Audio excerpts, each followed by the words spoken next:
Cognitive processes in behavior change.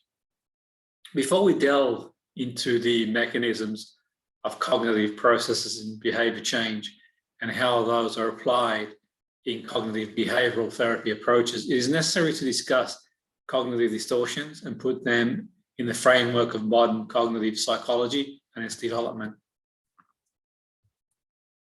The term cognition refers to a general system that includes all forms and function of information processing in the brain, including memory, organization, in terms of content and structure.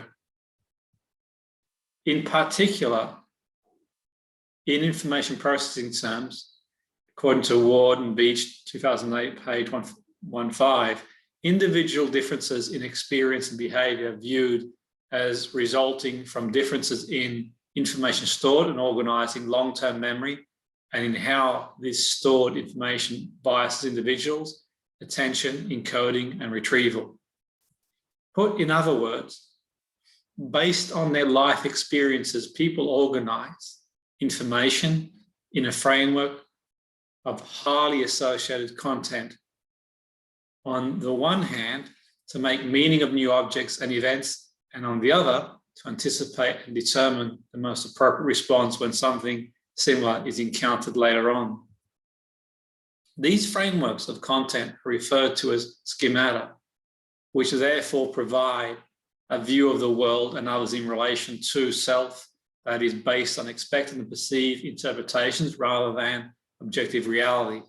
As such, schemata are self-fulfilling bases that reinforce what is seen to fit in while ignoring contradictions and ambiguity. In order to resolve the latter, the mind also fabricates evidence to fit existing schemata. To obfuscate matters, people do not appear to have direct conscious access to the content and structure of their cognition. They and others are only aware of cognitive products such as emotions and behavior that are observable. In the context of behavior, social aspects are the most important to understand how cognitions, including motivation and affect, influence behavior, ultimately interpersonal relations by recognizing that the person's goals and emotional state in a particular situation play a determining role.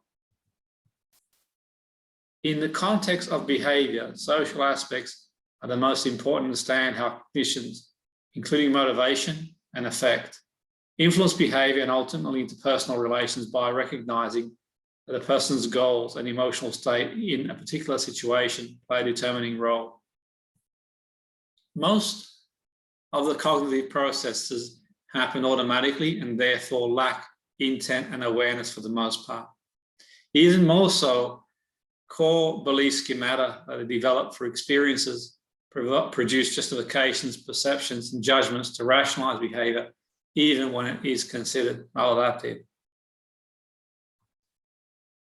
According to Ward and Beach 208, the term cognitive distortion was first used by Aaron Beck in 1976 to refer to the perceptions of dysfunctional individuals that were thought to be driven by stable negative beliefs about themselves, others, the world, and the future.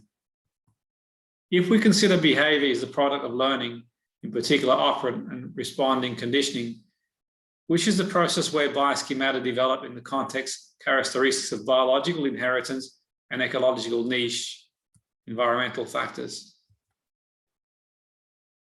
The trial and error processes of learning shapes and reinforces core beliefs, which evokes thoughts and feelings when a familiar trigger is experienced.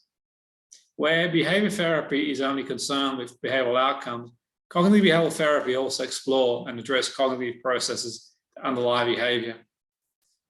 Early behavior therapists rejected all forms of cognitive influence on behavior, which they viewed as unimportant in the treatment of undesirable symptoms.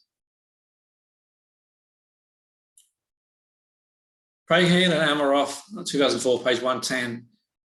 According to them, in a sense, cognitions are hypothetical constructs used to account for relations between environment and behavior.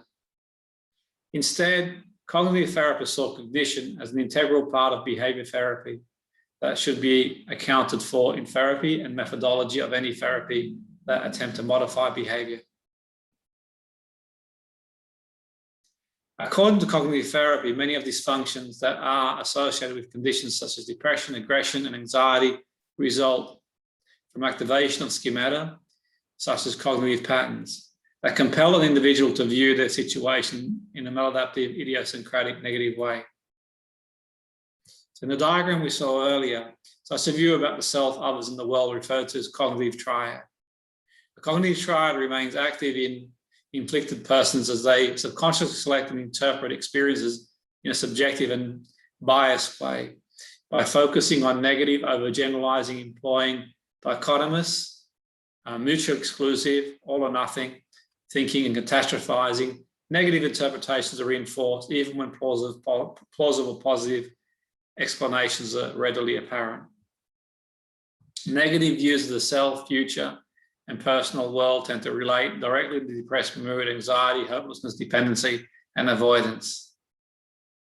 Especially experiential avoidance can be seen as core mechanism in the development and maintenance of psychological distress and disruption of pleasant, engaging, and spontaneous activity, in particular by way of disrupted and poor coping emotion regulation strategies.